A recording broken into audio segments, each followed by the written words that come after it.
Hi, everybody. Welcome back to the Triforce podcast. Here we are. It's been a long time. How long has it been exactly? Morning. 3 weeks?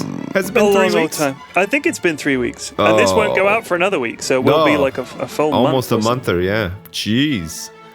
That's crazy. It's good.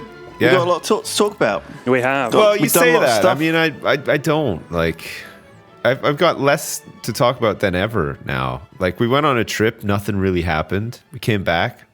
Nothing happened, really. And now here we are with nothing to talk about. So let's start with BlizzCon. What did you guys get up to at BlizzCon? How was What it? were you doing the whole time, P-Flax, by the way? Did you go somewhere? This is probably more interesting than our trip. What did you get up to while we were away on a trip? When? Like over the last 3 weeks. Because Didn't you go away somewhere? You went on vacation the week Did I? before we went. Yeah, you were away. Remember, it was half term. You were away. Let me check my calendar because I can't remember back that far. This is what happens when you get old. Yeah. The time slips away from you. You just lose track I went to Italy. And I went to Rome with Mrs. F. Just me and Mrs. F. was it exactly like Everybody Loves Raymond when they Was go it a on the big trip to Italy? romantic I haven't getaway? watched the episode of Everybody Loves Raymond. Where It they was go to actually a Italy. 2-episode mini series where Was it? the Special. whole family goes to Italy. It was just as bad as every other episode of Everybody Loves Raymond. Oh, we're in Italy now. Oh, this sucks. Oh, I can't get good coffee anywhere. Oh, Raymond, we're in Italy. There's good coffee everywhere. Oh, ma. I'd love a cup of coffie, ma. Oh, fucking Everybody Loves Raymond. What a shit show. Tell your mother to shut the fuck up. I'm sick of telling her myself. God, it's such a hateful show. It really I hate is. it. I think Ray Romano is clinically depressed. He's got to be. He just seems to hate life and No, and I think everything. he's just a dick. I don't think he's depressed. I think he's one of those people that just hates everybody else and everything they do. Like a lot of comedians are like that. I think Jerry Seinfeld is like that as well. If you're an observational comedian or a comedian who jokes about like regular shit, you have to be someone that is annoyed by and notices every tiny stupid little thing that people do and sort of looks down on it enough to make fun of it. I'm a big fan of Seinfeld, right? I love And the show. Larry David is probably 1,000 times more concentrated than that as well in noticing people's isms. Yeah. Exactly. So, I mean, I think that Ray Romano and guys like that, they just hate everybody. And I think they have a big ego and they're like, this guy, I don't like the way he eats a sandwich. Just fucking deal with it. Just shut up. You don't have to make a show about how someone eats a sandwich in a slightly wrong way. And the thing is, I think they know it's super petty, right? I mean, but they do it anyway. You say that, but there'd be no Seinfeld if it wasn't for that. And I know, yeah. I'm super grateful that Seinfeld exists. I am. Yeah, of course. I'm not at all grateful that Everybody Loves Raymond exists. No, but they're different. I think in They are Seinfeld, different, it's more like, I mean, Kramer is such a great character and Elaine is like, they're all good characters. They're all funny and you're kind of rooting for them all, right? Yeah. Even though they're also horribly petty. The point is the other people in the show say to them, you're crazy. Like, that's disgraceful. And their behavior is picked up on. Yeah. And Everybody Loves Raymond. It's just this awful, dysfunctional family with this objectionable, horrible character that I just can't stand. It's, I just hate it. It's so my mum loves that show. Really? Yeah, oh, I've never God, met a yeah. person who loves that show. Like, for Loves me, it. that show was just on, and obviously people watched it because it's on all the fucking time. Ugh. Like, it's on TV here every day, for Christ's sake. Yeah. And, like, you know, there's a big culture gap there where, you know, I think it was like Seinfeld. Like, Seinfeld didn't translate super well in England. You know, like, No. you'll meet a lot of people in England who've just never watched it or they didn't get like it. it. Yeah. And didn't get. But for some reason, Everybody Loves Raymond is somehow more relatable. It's on TV every day here. Seinfeld isn't. Yeah, maybe. Like, it's so weird. I don't know. Yeah, it's a pretty weird show. You are right. I mean, Frasier's on every day here, and I think that's a great show. That is a classic. That is a classic really, show. really good.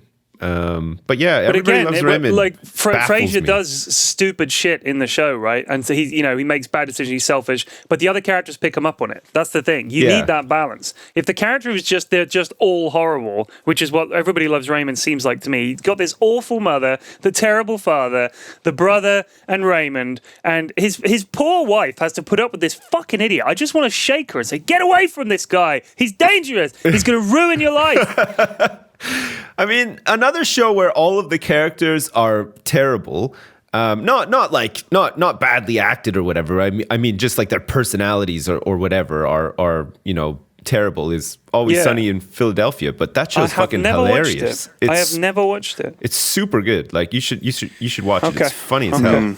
It's amazing. It is. Yeah. Okay. It gets one of these shows that gets actually better with age as well, and actually the seasons get better as it goes along. Because I didn't watch Community until it had been out for like years. I've never even watched Community. Isn't Chevy Chase in It is that? actually good. Yeah, it is good. I was surprised because I like if you tune in for an episode randomly, it means nothing. Man, like, you've got to watch it from the start. I saw like a poster for it, and I saw Chevy Chase didn't look anything like he looked in National Lampoon's Summer Vacation. I was like, nope, I'm not watching that. I don't want to see that. I'm scared by the ravages of age. I don't want to know. It resonates with me. I think like that's me. Yeah, I look at myself like 5 years ago. It's like, I don't look anything like myself, and I don't want to see Chevy like that. Yeah, I get it. I don't want to see Chevy. It is worth seeing though. It's a funny show. Yeah, Community's great. So Rome. Yeah. We went around Rome for like we were there for like 3 or 4 days and stayed in this nice hotel. Rome is great. Like I loved it. It was very, very, very pretty. Rome's fantastic. God. They drive like lunatics. Yeah. And everywhere. Like you'll be on an alleyway having a cup of coffee in a cafe sort of thing, and a guy goes past in a car. Beep, beep. Yeah, and scooters. Man, like, they love scooters over there too, eh? They do. Holy they bloody shit. do. Yeah. That stereotype is totally deserved. It's 100%. Like, and the hand waving, all that stuff, they do that. They really do that. They all talk with their hands. They're all like, hey, Bernie, how could you do this? They're sort of waving their hands and stuff. Like, Great they podcasting. really do. Reflex. They do it. They're waving their hands just like this. Watch. Listen very carefully. I can hear it. Yeah, I can hear the air like dispersing. That. Yeah.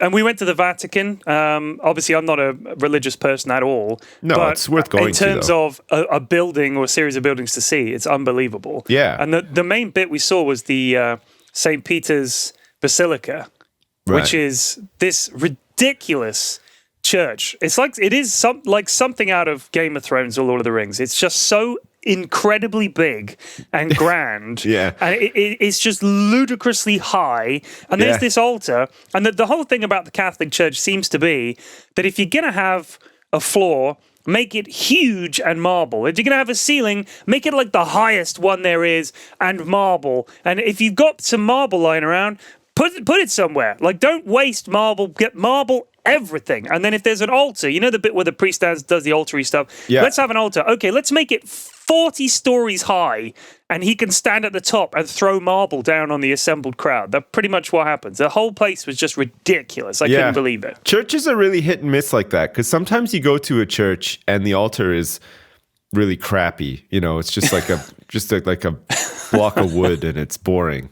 But then other times you go to church and you said, but it's don't you think that's appropriate? Man, honestly, I'd rather go to the marble one. Because but the point is that's not in the religion. Teaching. Jesus didn't. One of the commandments. I want to be wowed. One of the commandments wasn't pizzazz. I'm not there. I think I'm the not word there to pizzazz learn is or in the listen Bible. to anything. Okay, I want to be blown away. I want to have an experience. All right, and part of me having an experience is being visually stimulated by a massive altar. You're not meant to be. You're meant to be spiritually moved. And you're meant, like, Jesus was a humble dude, right? I think that would help move my spirit, though, if I was wowed visually like that, you know? So you go to church one day, and Jesus is giving a sermon, but he's just wearing the white robe. All right, that'd be different, though. That's actual Jesus, okay? Simple wooden altar. But you don't know it's Jesus. And I would know it was Jesus, all right? He's got the beard and the long... pizzazz? I'm fucking bored over here. Can we get some fucking glam up in here, Jesus? Jeez, it's so fucking boring. No, but honestly, I'd rather go to like the nice one than like the shitty... You know, like churches in North America, I don't know if you've ever been to them, but... They're lazy, man. They're just like shitty fucking buildings that were probably meant to be like a grocery store, and then they just had a change of heart at the last second. They're like, fuck, let's just make a church. Who cares? Like, they don't even look churchy. And like the insides are like really fucking weird and boring, and the altars are all made of wood and stuff. Like, European churches are where it's at. I think a church should be simple. Pick any European church, and it's older than America. I mean, but you think that they could have done like an homage to like the old churches and not styled them up. Well, I think there's a lot of problems with those old style churches. They get very cold and they're a bit weird, and I don't know, like it's just they're not very easy to kind of. You should be cold at church. You should be freezing. I've spent a long time a bit more. Freezing my balls off in church. No, totally. I think in Italy though, I don't think I 100% agree with like what P-Flex said, right? I think that having an extremely grandiose church reinforces that power of God. Okay, it's like that He's Almighty. He can't be wrong. Like we're so powerful. We're so rich. Here's just a really elaborate showing of that. It's terrible. That's not the message. The message was that I honestly think if you wanted humble. to be, here's our reliquary with the golden blinging medallion. That we Christ didn't get wore. enough donations last year, and all we could afford was this fucking boring piece of wood. You guys are the worst. To do our praying from. You've corrupted the message of our Lord and Savior Jesus Christ. Man. It's a temple Thou of worship. shalt not worship graven image, sir. Graven, whatsoever that means. And I think that having a fucking basilica, right? On the floor of the basilica, as you're walking along there, it has a stone to say, this is how long St. Paul's is. And this is how long some other cathedral is. And here's another one. Look, it's not as long as this one, is it? Okay. There's this one. It's got all the other ones in the world. You know why this is the biggest one. Yeah, you know why they build them big? Okay, because old God is up there in the clouds looking down. You think he's going to see like a little fucking townhouse made of wood as a church? He doesn't actually have to look with his eyes. He doesn't. He's always looking. He is. That's the whole point. He's just like, what is that down He's going to see the big ass church, okay, with the marble. He's going to see that. It's huge. Fetch my binoculars. I think they've built a really small wooden church. I want you to see it. Those heathens have erected another wooden church, Mama. It's tiny. Boo! Blow it up. Blow it up. Smite it. It's not like you when you're spotting animals in the garden. What was it you were saying? You couldn't see them? They were too far away. Man, what is that? I don't know. That wasn't me. That was Lewis. I'm sure it was. No, it was you. I remember it really well. I wanted you to do a nature documentary where you didn't leave a lawn chair. You just have a lawn chair in the middle of the garden. and at the end of the garden, I think, is that a newt? I don't know. Can't really see it from here. Something. Shit. No. Have you guys watched Planet Earth 2 yet? The new. No, I saw you jizzing on Twitter about it, though. Is it good? It is so good. It's jizzworthy. It's incredible. Okay. Like, I mean, apart from the fact that I don't know how they keep managing to find animals that I haven't seen before in a nature program. Like, all right, there are 10 years. You say that, right? you know, like, the ocean, they've only explored like 10% of the ocean. Who fucking knows what's down there? Like, alligators the size of like a building and stuff. I'm telling you, it's crazy. Probably not alligators in the ocean, I would wager. No, it was just an example. I'm not getting technical. I'm just saying, like, who knows what's down there. I think it's just a lot of fucking... Is that an alligator over there? Could be. I think we found all the cool stuff. No. Well, I think down there's just going to be slugs and snails but they're and worms cool and too. shit. Some of them are crazy. Like, they eat sand and stuff. Yeah. You know what? That's the future nature documentaries when they find it. We found a new animal. Everyone was like, "Ooh!" and they're like, "Here it is!" and it's just like a blob. It's just just like eating itself and just regurgitating itself. It doesn't need any. It just lives at the very bottom of the ocean. This remarkable creature. Next, doesn't look cool, doesn't look cute, doesn't kill stuff. The bottom of the barrel of the ocean to find you all of the things that we didn't show you before. We have a collection of slugs with no eyes, snails, weird slime puddles, sea worms, and probably the biggest fucking alligator you've ever seen in your life.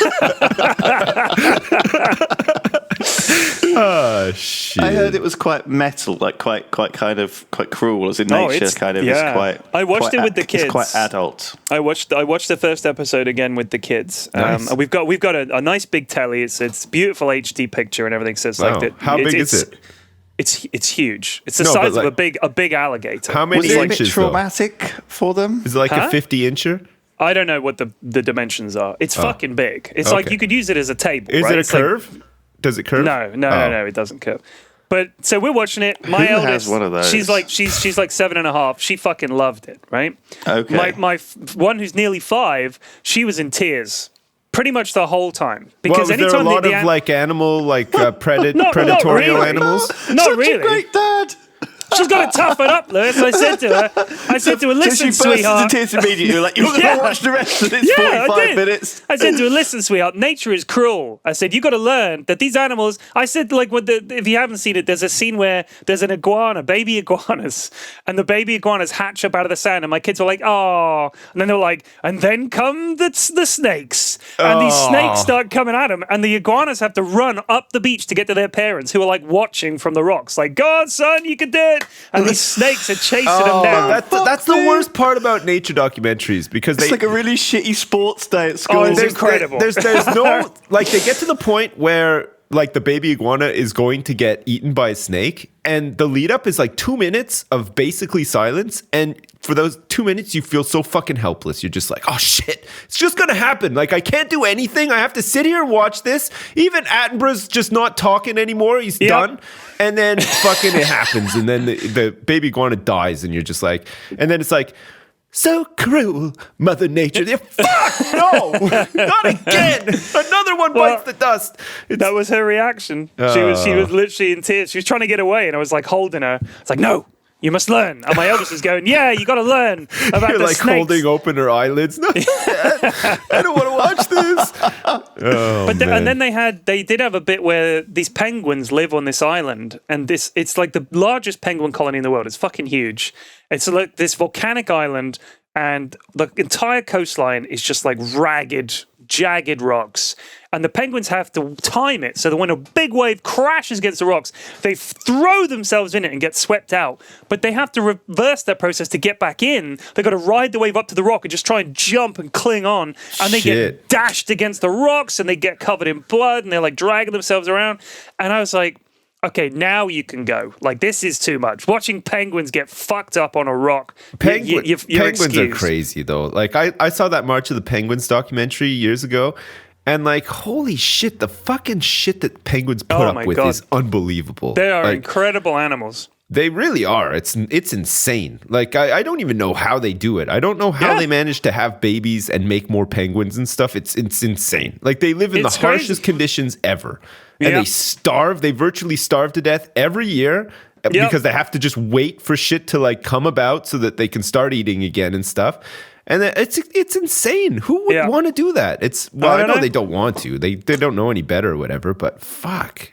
It's just bonkers to me that something managed to find that foothold. Like that there was a niche in nature that said, you know what we need is a flightless bird, which can fuck off in the first place, and then it can barely walk, right? It's like this fat waddling thing that can't fly. It can swim real well, but it has no arms to climb. And it has to get down from a cliff, and then it has to swim 50 miles, which is how far these penguins swam. And then it has to come back and, in a colony of tens of thousands of penguins, find its mate. Man, I don't know if you've ever seen penguins at the zoo or whatever, but to add insult to injury, after all of that, they fucking stink so bad too. Like they shit everywhere. It stinks. It's putrid. It's awful. And I just think, like, give these penguins a break. Give them something. Give them a break. Give them Give some them a good redeeming singing feature. voice or something. I guess they don't even have a nice song. They're good at swimming though. Oh, they're the best. Man, they're the best. they're like torpedoes when they get in there. Yeah.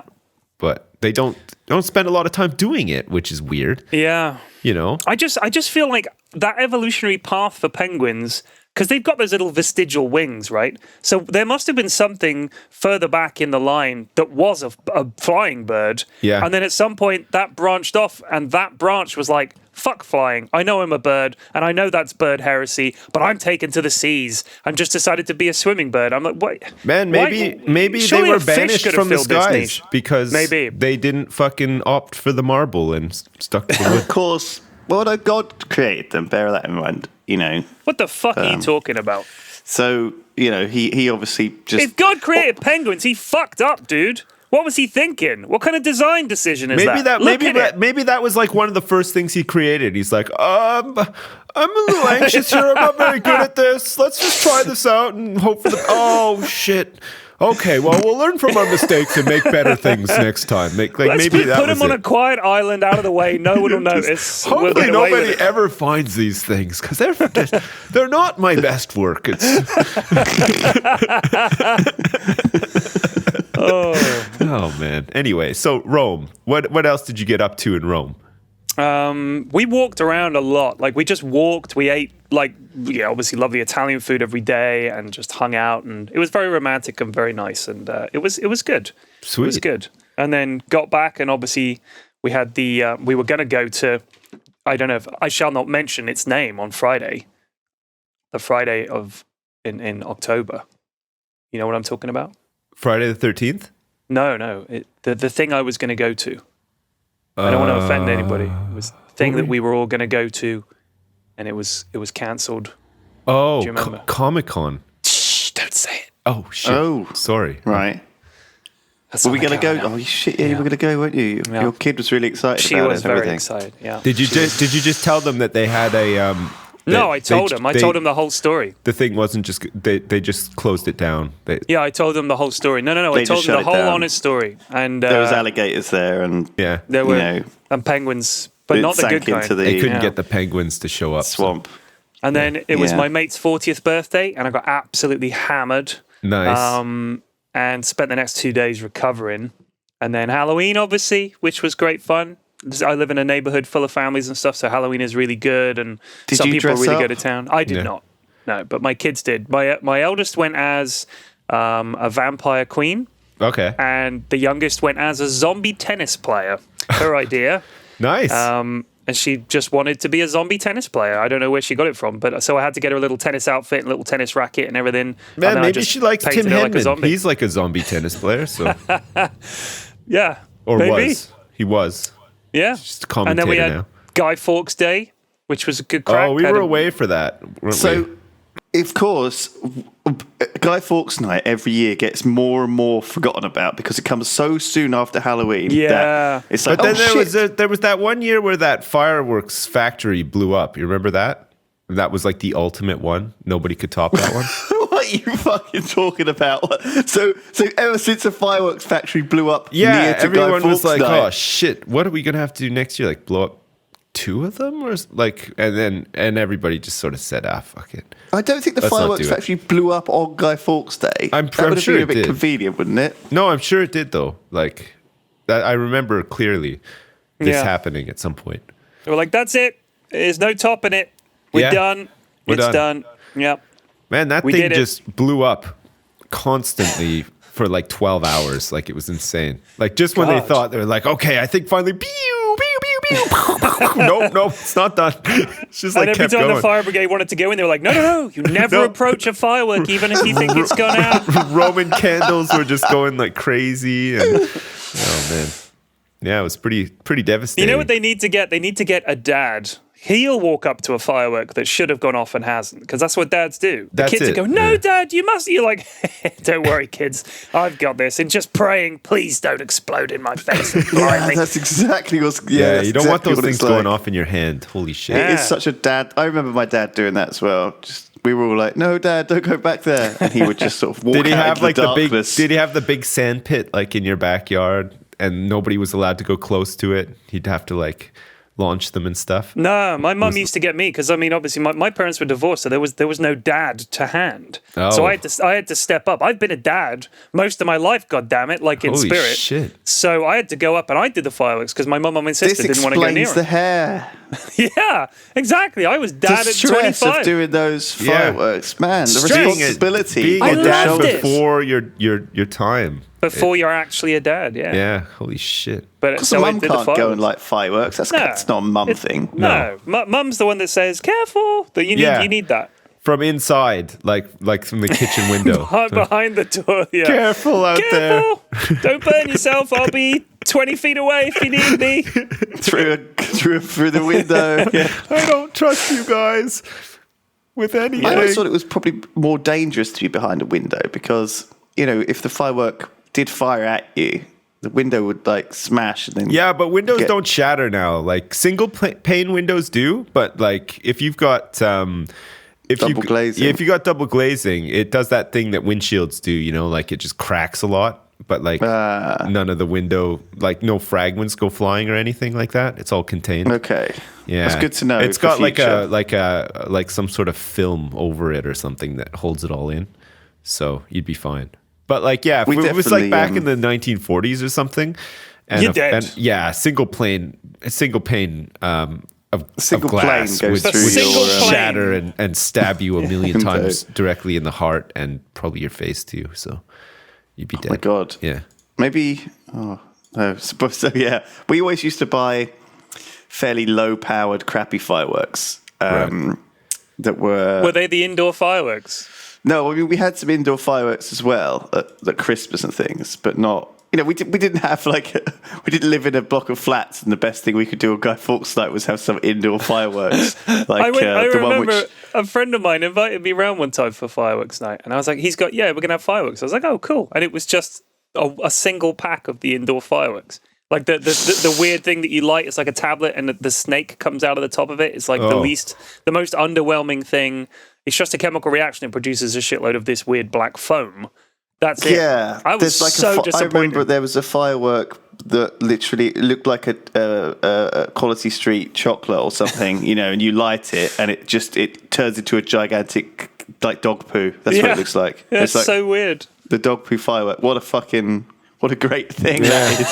So, like in Canada and in America, well, Canada on the 1st of July is Canada Day, so that was like our firework day. Like that's when you do your fireworks. Like and throughout the year, not really, you know, it was just Canada Day and New Year's Eve, like fireworks as well. Oh yeah. But Canada Day was the big one. I remember like they do like massive fireworks like from Parliament Hill and stuff in Ottawa. And I guess the 4th of July is the American one where they go out and they buy all their humdingers and zizzlefraggers and whatever, you know, the ones that rip up the sky and stuff. But I don't know, like it's weird. Like we didn't really like, it wasn't like the done thing. Like over here, people buy like a lot of fireworks in France, I guess, and bring them back over here and then make a big deal about launching them in their backyard and stuff. And all throughout. Why do you have to go to France? Well, that's the done thing over here. Well, Jersey. Bastille Day is July 14th, isn't it? And they have a lot of them left over after that, and they're pretty cheap and pretty big as well. I think their rules on fireworks are a little bit less than ours are. So people do that, but like, it's pretty weird. I don't know. There's like where I grew up anyway. There wasn't like a lot of like homebrew fireworks. Like you just went downtown and watched like the real show. You know. Was Canada Day this kind of thing where you did have fireworks yourself in your garden? No. Was that the kind of... No, nobody really did that. Not where I lived anyway. That was definitely a thing we did. And Halloween wasn't really a big deal at all when I was a kid. No, it was for us. Like in North America, Halloween's fucking huge. Like, well, it was when I was a kid anyway. Like we'd have pillowcases full of candy. Like it was nuts.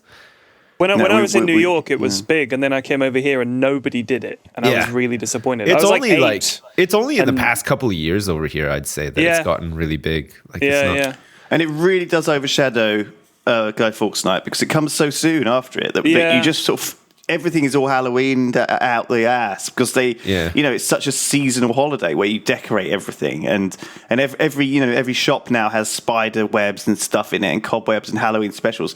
I guess Guy Fawkes Night has never really had that branding. Well, this year was the first year where it was the double whammy, and it caught me a little bit off guard. We went into a store to buy a couple of Halloween things because when you have kids, they want to like decorate the house and they look forward to trick or treating and stuff, and that's all fine and stuff. So we go in and we go in to buy the stuff, and right next to the Halloween stuff, it was like a half and half. There was Halloween stuff and Christmas stuff. I couldn't fucking believe it. Like it was crazy. This isn't even at the end of October. This is like halfway through October, leading up to Halloween. Yeah. They're already selling like fucking singing Santas and just all of this Oh, It was nuts. fucking crap. Yeah. 'Cause we were in Jesus we were in Target, candles weren't and- we, oh, in man. America, and there was literally like 2 whole aisles full of Christmas crap. Yeah. and we were there on like the 3rd of November or whatever. It was Yeah. like holy shit. It's nuts. Like it's basically 2 months of, and they're playing like Christmas music as well. It's like 2 months of the year is now Christmas. Yeah. Which I guess I like Christmas. Don't get me wrong. I love Christmas. I think it's it's that whole thing that Danish word hygge. Yeah, that's a big word now. It means like comfort and coziness. And I really feel that whole vibe. You know, come January, like, you know, it's just cold and miserable and wet and freezing and shitty. I'm like, oh fuck, I don't feel any kind of coziness at all. But you know, the whole way through Christmas, I'm full on. Just, I love it. I love it a bit. So actually, do you know what? I'm gonna say it is a bit early, but I don't really mind. I do. I like the week of Christmas. I like Christmas Eve, Christmas Day, Boxing Day, and like the couple of days leading up to the New Year or whatever. I don't mind. Like, you know, if you have a normal 9-to-5 job, normally if you're lucky enough, you can get that time off. So you just, you know, laze around a lot, eat. There's lots of movies and stuff on TV that you can just watch during the day and stuff. It's pretty cool. I like that time. I hate the fucking lead up. Like, it drives me nuts. I hate the fucking stores and all the shit and all these fucking weird frothing people buying up all this shit all the time. And like, it's nuts. It's like the stores aren't going to fucking close. Like, you're not preparing for the fucking end of the world here. You know, like, just act normal. Like, it's just fucking Christmas. Like, you don't have to lose your shit every year leading up like 3 weeks before Christmas. It's crazy. Like, people are nuts. So you decorated your house for Halloween, and then I guess you have to take all that down and then decorate for Christmas. We didn't decorate the house. We decorated the front door. We put like some spider webs on and some fake spiders. I was concerned that you'd like carved some pumpkins. No. And then like, so I know your son is like, Halloween could, you know, forget Christmas. If you just had a long Halloween, he'd love it. Delighted. Yeah. But no, like Christmas, we put up a tree and like we put up a couple of things, but we don't like put lights all around the house. And that's another thing that's not like super popular over here, I don't find anyway. Like in North America, putting Christmas lights on your house, holy shit, like every house has them pretty much, especially if you're out in the suburbs and stuff. But over here, not so much. You don't see like that many houses like fully decorated with lights. We generally put a string of lights around like the windows and door frames and stuff like that, and some outside. But I don't put like nothing that flashes on and off. Like, it's a nice, steady, peaceful glow. Christmas I don't like Vacation where you drain the grid sort of thing. I hate that. I hate any flashing lights. Yeah. Offend me greatly. A light should be steady. What about a homebrew nativity scene outside on your front lawn? Is it really like weird or insensitive in some way or offensive? Then yes. Like, the weirder and more offensive they are, the better, I think. Yeah. Make them just bonkers, but made from a point of view the person doesn't realize it's bonkers. Those are my favorites. When you see something that's just like, why is E.T. playing the baby Jesus here? That's what I like. Right. Do you like hiding weird shit in Christmas decorations? I found a lot of trash in my garden and I made a nativity scene with it. Look, there's why the is three baby wise Jesus Coke a cans. old container of bleach? I don't get it. The three wise men, Coca-Cola, Pepsi, and Dr. Pepper has come to pay tribute. And Dr. Pepper, don't be fooled. He's a legitimate doctor as well. It's like a hobo's Christmas. A hobo nativity. Oh, fuck. Yeah, I find people like extra irritating around Christmas. I don't know what it is. Like, you can just sense like how crazy they're going as well. Like, the stress is building up. There's a lot of pressure. They probably have like family flying in from fucking who knows where to stay with them for a week and stuff. And these people are buying like 4 turkeys and like just all of this shit. And you're like, oh, fuck off.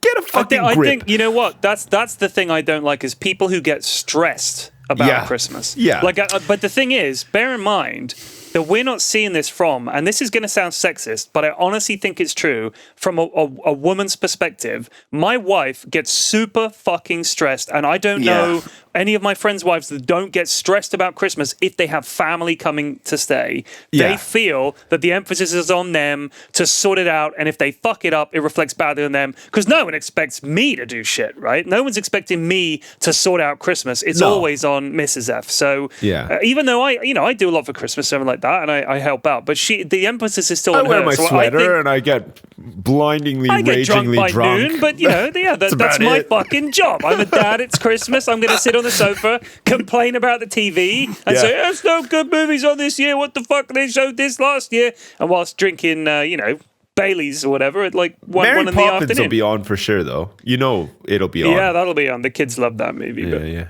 We watched Oliver the other day. Oliver the musical. Wow. Oliver ! That one. Yeah. That is a hell of a long movie. I'd forgotten how long it is. Yeah. But I always sing that song that Mr. Bumble sings when he's trying to sell Oliver to like that undertaker. Because it's such a tragic song. It's like the slave trade, right? With this orphan kid. And I sing that to the kids all the time. If I claim I'm going to sell them, I walk around singing that song. It's quite funny. Anyway, we watched it and they were like, that's that song you always sing. I was like, yeah, this is the musical it came from. This is Oliver. And they watched the whole thing like with rapt attention, and they just couldn't believe how shitty that kid's life was. And it kind of made me think that Christmas is a big deal for them, but really, it's just you were another. Say how shitty your rendition of it was. Well, no, Harry Sounds Seacombe, obviously. Completely different. Dad, this is way better. I barely recognised it. It has notes in it, Dad, and the singer hits them. What the fuck?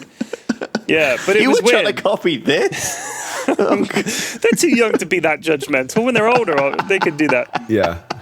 Dad, I just want to call into question your rendition of the song that Mr. Bumble sang in Oliver circa 2014, 2015. I realize now this is 30 years ago, but I just thought I'd bring it to your attention. I've written an essay concerning your performance. I made a very lengthy Tumblr post about the do's and don'ts of Oliver renditions. Oh, God. Yeah.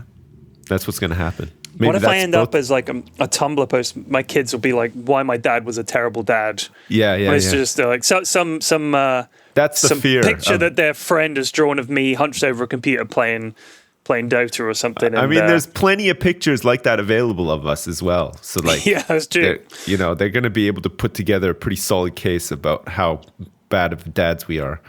With all the pictures of us pouring over video games. Kids were watching it with rapt attention, thinking, "Oh my God, this is what he meant all those times when he was trying to sell us. Our lives would be like this." I would walk around the house singing, like that they were like that. I was trying to sell them because I was sick of them, sort of thing. That's the song. Just teasing, like they know it's funny and everything. But in when the back of their mind, they're thinking, "Oh, is he really going to sell us to just anyone?" That's a friend of mine. I hope you're not serious. A friend of mine's mum used to do that. If the kids were acting up, what their mum would do is she would say, "You see that man over there? I'm going to give you to that man over there if you don't behave yourself." And it would be like she'd pick like the creepiest, weirdest guy standing around. So they have an innate terror of strangers as a result of being told that basically they were going to be given to one of these strangers. I'm going to give you to that man over there if you don't stop. That's a good tactic. Some hard done by dad who's on his lunch break. He's like fucking ground down by his job. He's got the kids at home. He's thinking, I get this little bit of a break. And that woman over there is pointing at him. He's just I get this one sliver of sunlight every day. And even now I'm being judged by that man and his children. Lord have mercy. It's just my lunch break.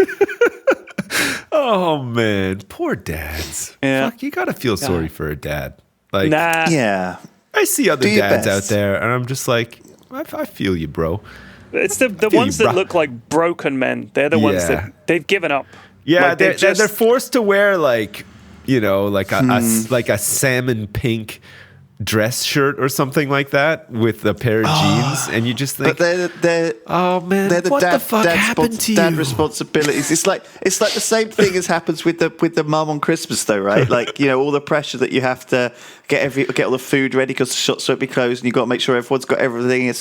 And you don't want to get up from the TV and be like, oh, where's the Baileys? And she goes, oh, I forgot the Baileys. Christmas is ruined. She's got all this pressure. You bitch. Christmas ain't Christmas without the goddamn Baileys. My Baileys. Where's the ice? I want a Baileys. Honey, I forgot them. You forgot the Baileys. Christmas is cancelled. Give me those presents back, kids. We're leaving.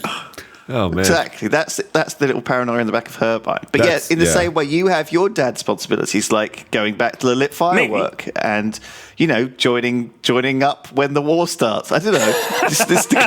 yeah. That's they're pretty all the much things it. that dads have to do. Yeah, yeah. You're expendable, right? Mum is needed to bring up those kids, but you're going to have to go. That's true. In time of war, they might even require a 40-year-old man like me to go and die to soak up some. Soak up some of the nukes, yeah. No, you'll be a general. We need You'll bodies. No, they've seen me play Civ, Lewis. So they're not going to put me in charge of anything. You're going to be a grunt. You're going to be cannon fodder. Dead in second. Holy shit, man.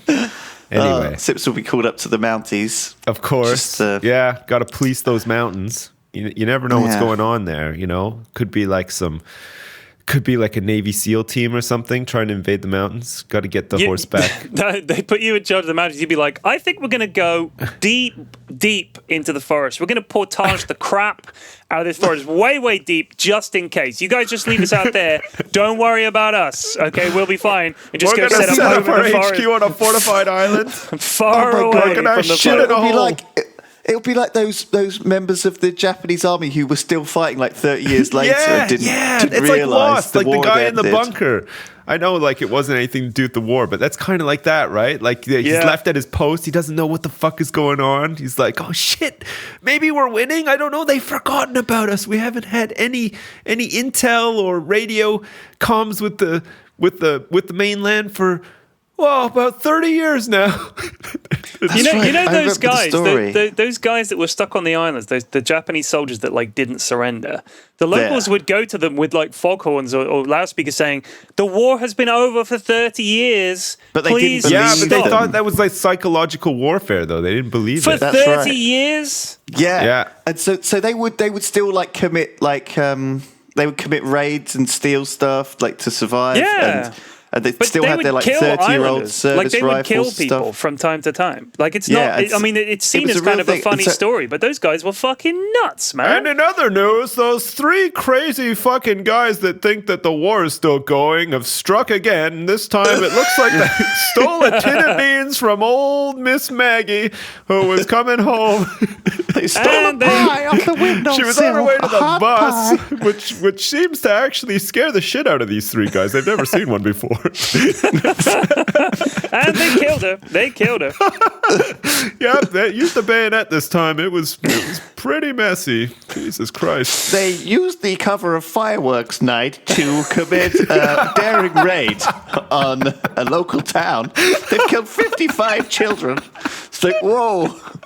Sources need to go believe in. that the firework factory explosion was caused by these 3 guys. I don't know what the fuck they were doing.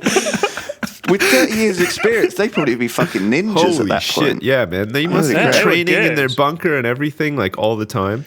But they had to Nuts. they wouldn't surrender until their original officer, like some unbelievably old dude, went out there and said, That's "Give it right. a fucking rest, lads." So I mean, they had to get this like 85-year-old guy Yeah. to like wheelchair him up there to this fucking in the middle of nowhere and left him there, I guess, to like, But they as, were like bait. saluting and I don't know, everything, and they like were a like, honey "Yep, trap. you did your duty. Back to Japan you go." It's like it's not their fault. It fucking is their fault. See sense.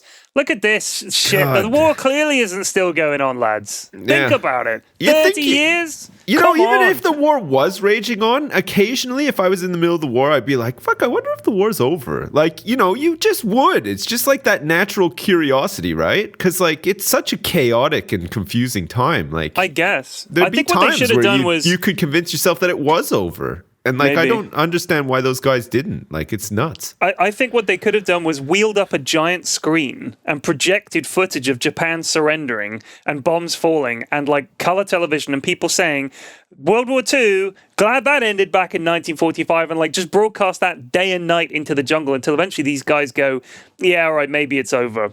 Yeah. It's it's weird though, isn't it? Like, I understand in a way them not surrendering until they got the all clear to do so, sort of thing. Because I think the Japanese army was trained that way. You're talking about an army with an air force where kamikaze pilots existed. True. So like these people were like pretty sort of like, fuck, I better do it as I'm told, to the letter. I never deviate from the plan because I'll probably get caned or something like that. They took it kind of seriously, you could say. They took it pretty serious. They were the tryhards of their time, I would say. They were mega tryhards. Yeah. So. Man, this reminds me of a story. So one of the great things, one of my favourite stories about World War One is Ernest Shackleton when he went off to explore the South Pole. This was after Scott's expedition, after Amundsen had conquered the South Pole before Scott, and Scott had died on the way back with his expedition, and he was this real national hero, a real solid symbol of Englishness and Britishness to challenge everything and die against, in a sort of epic way. And Shackleton kind of never really got the prestige as much as Scott, even though he tried to do things like cross the whole pole and do all sorts of expeditions. But he was fraught with bad luck, usually, Shackleton. Anyway, he basically went off in 1914 before the war had started. So they set off in August 1914, just at the very outbreak of the Great War. Handy. Actually, he said, "Hey, can we instead go?" So he petitioned the Admiralty to say, "Hey, can we be part of it?" And he received a one-word telegram saying, "Proceed." That's all. So he was told to just go off on his mission, okay, nice. and do it.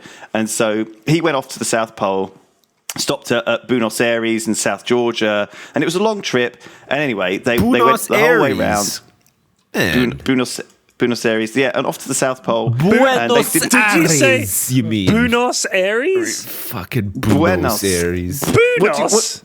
How do you pronounce Buenos Aires? Bueno. Bueno? Kinder Buenos Aires. Delicious. Boners Aries. I'm going to Boners Aries. Could you continue to interrupt me throughout the story, please? Okay. So, obviously, he got stuck on an ice shelf, right? And their ships, they had to take the lifeboat off, and they stayed on the lifeboat for a while. They ate seals for like a year, and walruses and stuff. It was horrible. And they fucking fought with penguins and slapped them around. I don't know. Kicked them around as fucking footballs. I don't know. They entertained themselves, however men stuck on an ice shelf in the middle of fucking nowhere do. Sodomy. In the freezing cold They for the best part have of a sex year. with stuff, whatever's available, pretty much. Yep. And obviously World War One's going on, and it's absolutely terrible. And they have no idea, because back in the time they just thought, oh, World War One's not going to be this big deal. It's just going to be over by Christmas. Like, it's just going to be a little kerfuffle in Europe. Anyway, so their boat like sank, and they took this tiny lifeboat and they rowed it like 1,300 kilometers off to South Georgia, which is also in the middle of fucking nowhere, by the way. No one lived on South Georgia, and they didn't even know if anyone would be there. And so they finally reached this whaling station in 1916, okay, after literally climbing a mountain range. So they landed on one side of the island and they had to climb over an entire mountain range on the island to get to this fucking whaling station. And they were absolutely wrecked. And the people, and so I think they saw, they saw that so the three of them made it there, and they all looked like in absolute shit shape. And so they came up to this whaling station, and these little kids saw them and ran off immediately. And then another man saw them and ran off immediately, because they thought they were like the devil or some monster had come out of the sea. Nice. And so they finally met this man who was absolutely terrified of them. And he said, "Who are you? Where have you come from?" And Shackleton replied, "We've lost our ship and we've come over the island." And this guy said, "You've come over the island? Like what the fuck? This is crazy. No one's ever come over the island before. Who are you?" Anyway, he eventually said, "Who I am. I'm Shackleton." Got a picture, an old newspaper clipping or something, and proved who he was. And the first question he actually asked was, "Tell me, when was the war over?" And the man in the whaling station looked at him, wide-eyed, and said, "The war is not over. Millions are being killed. Europe is mad. The world is mad." So wow. that's one of the most amazing things. So Shackleton was such a hero. Can you imagine, after all of that, after being completely cut off from the world and having this incredibly turbulent trial where you thought you were going to die hundreds of times, doing all of this in 1914, only to find that what's going on in Europe is absolutely completely crazy. It was, because World War One was just Did he immediately set sail for the front lines? To the front lines, men! And just straight to battle. He just led the charge. Where's the nearest country we're at war with? Point me in that direction. And off he goes in his fucking rowboat again. That's some Hearts of Iron shit right there. Holy fuck. Oh, Back in the whale rowboat, man. They climb across the island again. All right. Well, hey, listen. So we went on a trip, right? And as is custom when I go on a trip that's like a week long or whatever, I catch up on TV. I watched the latest series of Game of Thrones, and man, did I ever like it. It was good. It was a really good one. I don't want to spoil anything, so if you haven't seen it, stop listening now. But for those of you who have seen it, holy shit, who wasn't satisfied with Ramsay Bolton's demise? Because, man, it was good. That guy was such a fucking dingus, and honestly, he had it coming. Holy shit. He did. I was very happy to see him die. Yeah. I like I think the payoff for Game of Thrones is you have to watch all your favorite characters suffer and die, like Hodor and people like that, which was just a mind-blowing episode. Like that Hodor episode was the episode that moment was such a Game of Thronesy moment. It was. I think no one quite realized how emotionally invested they were in Hodor as well. It was a great moment, but all the memes and stuff had started before I'd seen it, so I knew it was coming. I didn't know. I mean, I didn't know at all. So I watched. I was genuinely moved by it because it was just so staggering a moment. I was like, "Oh my god, that is so good. That is so fucking good." Yeah. So when and then obviously the payoff is you have all those moments where your favorite characters get killed brutally and everything, but then the payoff is that the bad guys also die sometimes. Yeah, they always do. And that's do, like so cathartic when you see like Ramsay Bolton or what was that other shithead, the guy with the blonde hair. Joffrey, right? Tommen. I was thinking Joffrey. Fucking Rip, he's dead too. Yeah. And that's been kind of satisfying as well. Just Cersei slowly losing everybody that, she's such a wretched cunt as well. Ugh, she's the worst. It's good that like slowly she's just being chipped away at as well. Like it's pretty good. But I guess next season, she's the chief though, so who knows? But I mean, honestly, I'm kind of sympathetic to Cersei. Like, if you look at the people that she's surrounded by, don't get me wrong, she's a cold bitch, right? Yeah. But so's every other fucker in Game of Thrones. There's hardly any good guys. Not more so than the Mountain, who is just like some sort of fucking undead. Yeah, abomination. But I mean, now. she's clinging on to power, and she's always trying to protect her family. Right? She's always talking about her family and all the rest of it. And she does genuinely just want them. Like, she wants the same thing for them that her father wanted for her, which was the only way to stay protected in this shitty world that some bastard's written us into is to have enough power to fuck over anybody that tries to fuck with you. And if you don't do that, they'll get to you first. Like, that's the world she lives in. Yeah. So I try not to judge Cersei based on modern standards of decency. Obviously, she's a fucking idiot, and you'd hate her, but she's not an idiot. She's just a bitch, but she's got to be like she's the product of her environment. So and her parents. So I don't judge Cersei that badly. So Jon Snow's the good guy, obviously. Yeah, he's Jon like the Snow's ultimate pretty good guy. Jon Snow's story is pretty cool too. Like he's a likable hero sort of thing, isn't he? My only problem with Jon Snow is that when he comes back to life, I'm kind of thinking that's a bit like when they write a character out of a series and then bring him back a series later, like viewing figures were falling, so don't worry, he's back. It was just a trip that he took to the moon, and he's back now. Yeah, but it's got to do with the whole sort of thing, like that Robin Hood guy who's Beric Dondarrion or whatever.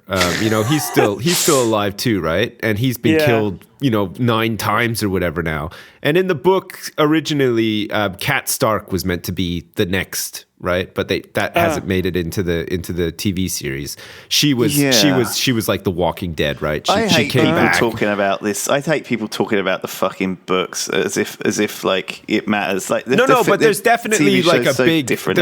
I couldn't care less about those characters. I'm glad they got rid of them. Honestly, but I'm just saying everything that George R. R. Martin touches is gold. I think a lot of his stuff is boring and I'm not saying that at all. I'm just saying that there's definitely a big plot line around we're trying to being look resurrected from the dead. What's gonna happen in the that show? seems to happen to a couple of people only. Yeah. it's very dangerous to resurrect a character from the dead, because it makes you lose if you're watching something in the world, you're like, well, you're basically invulnerable now, aren't you? It's like watching James Bond all of a sudden. You're like, well, James Bond's not going to fucking die, Yeah, is there's he? no peril.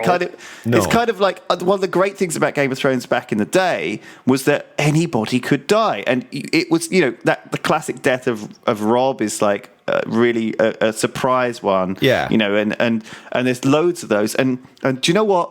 I fucking actually give a shit. Now I don't really give a shit because I know certain characters are immune to death. Well, no, right? but that's the thing. I think Jon Snow could still die, and I think that like he needs to come back for this thing, because there's definitely some sort of like higher power at play or something anyway. But I don't think that means that he's just immune from death forever now. Like I think as with anything in Game of Thrones, like once they've sort of served their purpose or run their course, they're gone, sort of thing. But equally, I'm glad that Sandor Clegane is back, because he's fucking awesome. Yeah, it's He's a great character. show. I love it. I like how it's all very much based on all of the War of the Roses, the real history of. A lot of people say, if you like George R. R. Martin, you should read all these history books, where people have gone through all the history of, about the Prince of the Tower and all the cruel, horrible stuff that was done in the Middle Ages with all the infighting across Europe and all the politics and man, there were some really amazing real life stories that actually fucking happened. Yeah. And It's true. if you're interested in that, then I'm not going to suggest you anything in particular. They do say that sometimes fact is indeed stranger than fiction. Good point. Indeed. Well spoken. Well said. Yeah. So anyway, Oh my goodness. now that we're getting all literary, we have Bodega shirts now, so there's probably no chance in hell that there's not going to be another They are Bodega so today. good, by the way. I they're- fucking So there's love them. some you can. I don't know if they're available yet. I got on mine. the store. I got I've one. got two. I got one two. in the mail. It was really Yeah. You nice. guys got sent Bodega shirts. Yeah. Hell I yeah, baby. I wore them the moment I got it. I stripped. Boom! This is going on. I fucking love it. It's got my name on it, lads. Yeah. It's the first T-shirt I've ever had that has my name on it. Yeah, I'm it's so actually happy. got his full real name on there. How about that?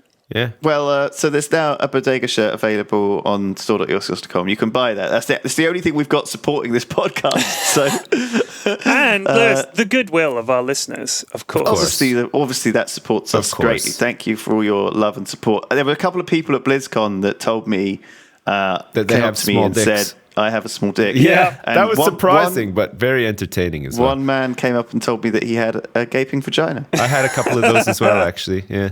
And that was a joy, actually. But my kind of reply to them was, "You're not supposed to say that." No, I play That's the whole point, is Overwatch. that you're not supposed to say it. I've been And they're playing like, a "Oh, lot yeah." of Overwatch, and occasionally just in like the match chat, which is like, the non-team chat or whatever, some dude will just be like, "I have a small dick." Yeah. I'm like, yeah. Me too. Yeah, I get that. I'll tiny. be playing squad or something like that, and someone will say, "Hey, Piran," in all chat, and I'll be like, "What's up?" And they'll be like, "I have a small dick." Like every time, every single game. It's nice. It doesn't need the Hyperion though. I just like the idea that chats in games are now people are just saying that. Yeah. because Like, everyone else in that game was like, "What the fuck I does know. that mean?" You'd be playing a game against somebody for like 20 minutes. They'll show no sign of recognizing who you are at all. And then when you're watching the cards come up with the play of the game, in all chat, it's just like, "I have a small dick." And you're like, "Oh!" It's hilarious. It's so Yeah, funny. It's funny. Yeah, it's good. So is there another I think Bodega? that might be because people don't look at other people's names in games, though. Until maybe, and I mean, if it's like play of the game by Sips, then you realize, oh my god, Sips was in this game. Yeah, true. Like, I have a small dick. but I guess that never happens, though, right? No, it's very rare. It's They are very just rare. coming thick and fast. These gags, unbelievable. Yeah. Great value. Are you inquiring whether there's a Bodega Part Siete? I was, yeah. There is a Part Siete. Part what, eh? Siete. Seven. Siete. It's imported directly Italian. from Boonos Aries. Buenos Aires. Yeah. I'm pretty sure that's how you say seven in Spanish. Let me do Google Translate.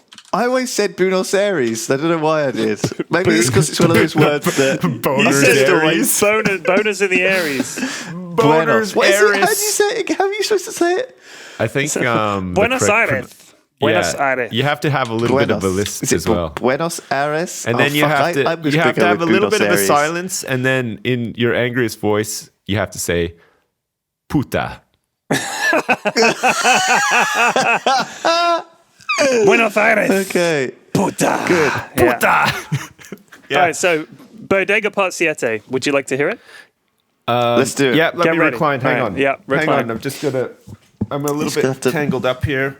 Wires. And Press the back of your chair to get it in a more that's comfortable nice. position. I've got my legs up and everything. Good. Okay. All right, ready? Ready. Yeah, I guess. So wait, hang on. What happened last time? Because it's been a little while. I'll give you a little recap. the In last episode one 6, was the prison. he was in the mind prison, the virtual right. mind prison. That's right, yeah. Escaped by channeling that little piece of Majesta that was embedded in his brain, his right. former girlfriend, Majesta. And so he'd used that to turn into a kind of ethereal being like her and had escaped. So now, Bodega, Part Siete. Majesta! Bodega screamed himself awake for the 4th night in a row. He reached his hand slowly to his face and yet again felt tears there. Was he sleep crying? Sweet jumping jub. This was not usual. He dragged the heavy blast-proof sheets back and sat on the edge of the bed, head in hands. Blast-proof sheets? Of course! Oh my god! Pondering.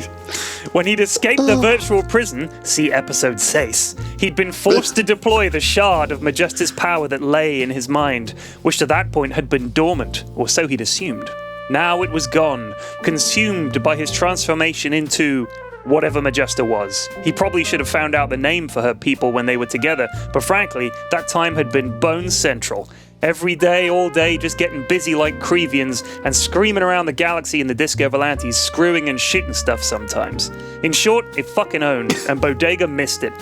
He remembered the time they'd taken the crooked casino on Bismuth 11 for all its coin, the time they'd busted those rebel prisoners out of High-Sec using just a drinking straw and some chapstick, the time they destroyed an entire solar system with the doom egg of the Death Lord, Mr. Pringle. Now that was a long story. Good times. So many good times. And of course the constant shagging, which was really, really, really good. Just incredible. He was getting a semi just thinking about it. Turns out, Bodega missed Majesta. That little shard of her maybe kept that longing at bay. Maybe she was even kind of with him all this time, though hopefully not when he was on the can or jerking it to Spalupian porn. He looked at the floor and saw tiny pools of tears reflecting the light from the cockpit. In the reflection of one, he saw something move. Just a teeny tiny little reflection of something to his right. Bodega's reflexes being what they are, i.e. honed to flav, he dived backwards over the bed and was up and ready in a heartbeat, las gun in hand. His captors had been too worried about the Disco Volante's many booby traps to ever board it and strip it, so all his shit was secure. "I see ya," Bodega shouted, "and I ain't in the mood for this mork crap." "Bodega," said a voice. Majesta's voice. He fell apart, laid out completely, a TKO of the heart. Baby, I'm hurting," he whimpered. "I know. I'm sorry, my love," she said. He still couldn't see her, just sort of sense her loitering around the edges of his subconscious. And then she was gone. Then suddenly she was back, behind him, to the side, then what felt like a mile away. What the flav? Was she just fooling with his achy-breaky heart? "Bodega, I need you to meet me," she said again, her voice distant and ethereal. "Where, baby, where? I got a subscription to Netflarv so we can chill and such like." Oh my god. "Come to the planet Stroya 9, at the base of the highest peak on that world, and you'll find my estate. I'll be waiting." The engines of the Disco Volante were at maximum burn before the full stop on the end of that sentence had faded. It was 12 hours to the destroyer system. Bodega did it in 3. He spiraled down through the thick upper atmosphere, his ship roaring across the sky, engines swirling the clouds behind him. High-altitude hoverbirds and strange floating gas bag creatures scrambled clear, but Bodega plowed on, disturbing this tranquil place with the brutality of the warship. He practically collided with the estate in his haste, but then the ship was down. He emergency ejected out of the top and parkoured down across the nose cone. Then he was up and he was running to the gates, vaulting over them with his jetpack, powering with his scram boots to the front door, grabbing the whole flaving thing off its hinges, and knee sliding across the marble floor, stopping at Majesta's feet, his head bowed. Jesus. Baby, he began as he looked up and saw Majesta holding a tiny baby swaddled in a Mimlock silk blanket. He stood slowly, removing his hat. What's this little feller's name? He asked gently. I named him after his father, said Majesta, smiling. Why, hello there, little Bodega Jr., said Bodega, smiling. He felt something in his heart go twang like an old guitar string that badly needed tuning. This was an unfamiliar sensation. It was the pure love of a parent for their child. He looked at Majesta, but her expression was strange. Her perfect brow knotted, her lips parted. No, Bodega, after his father, she said. This is Tan Blatchman Jr. And with that sentence, Bodega's universe imploded. The end. Oh my God. Hey. Oh no. So 2 things, okay? Yeah. In this world of crazy sort of like lingo for things, Right. jerking it, I felt could have been something else. You know, like jerking it. Like, you know, what about like thwarving it or something, you know? Yeah, but like you wouldn't know what that meant. You know what jerking it means. It's like there are some things that never change. Even when you're out in the galaxy and everything's all crazy and there's all kinds of weird animals and stuff, swear words might change just like they do in real life and stuff. But jerking it is jerking it. That's it. That ain't never going to change. Also, I'm a little bit sort of with the Majesta shard, okay? Yeah. I feel like it's in Bodega. It was. It was. Yeah. Maybe corrupting him a little bit while it's in there. And man, I am not on board for a story of corruption and fell, okay? What do I'm you just mean saying. corruption? He ain't corrupted. Okay, good. Let's just make I just want to be clear that like What, you think Majesta's the implant would have made him evil? No, not evil, just somehow corrupted him to do things that maybe he wouldn't normally have done. It was just an escape. It was a prison escape kit embedded in his brain, remember? It's like that when no, I know he that's what he needed used it for, but I just wanted to make sure that like Fear not. It was like a special one-off that fear not. you know. Okay. It was a connected one-shot. him. It was a one-shot escape plan. like the file in the carrot cake. Exactly. It was like that. Yeah, exactly. Man, P-Flex, this was it was a good one. emotionally It was charged. really good. It felt like I was reading a little bit of a sexy girl Oh yeah, porn, you know it. Mills and Boone, you know, the classic thing that girls love to read about. I feel like love the and romance character and, development is really coming together, like big time. yeah, It's man, hearing him speak a bit more is Yeah, also he doesn't talk great. much. no. Loved it. Yeah. Was transfixed the whole time. Oh, that good. was. I think you've outdone yourself. Oh, actually, thank you. P-Flex. This was one of the better ones. one of the best. I've got no gripes. I Oh loved wow! it, start to Awesome. finish. Wow, good. Yeah. Yeah, You know got it's a good. big old raging boner now. Whoa. Loving it. Nice. Yeah, I think it's time to end the episode then. In that case, because Yeah, I've got to deal with this. It's got a lot of emotions to sift through now. It's Hey gonna guys, can take we him the better stop part for of the about day. 15 minutes? Yep. See you in a bit. Yep. I only need like 2 minutes. Guys, Let's go. I spilled Coke all over my pants. I just gotta go wipe it off. All right, we're gonna go. Thanks for listening to the Triforce podcast this week, everybody. Thank we you. should be back next week. Yeah. All things being equal. And Don't forget to buy a bodega shirt. good suggestion. Are we allowed Thanks, to say Sips. that? They're on It's like the crummiest thing to say. Fucking pay us money. Well, we haven't asked for it in like 20x episodes, so Yeah, That's give us some true. fucking money, you bums. This is free entertainment. Jesus. I love the podcast while it's free. all right.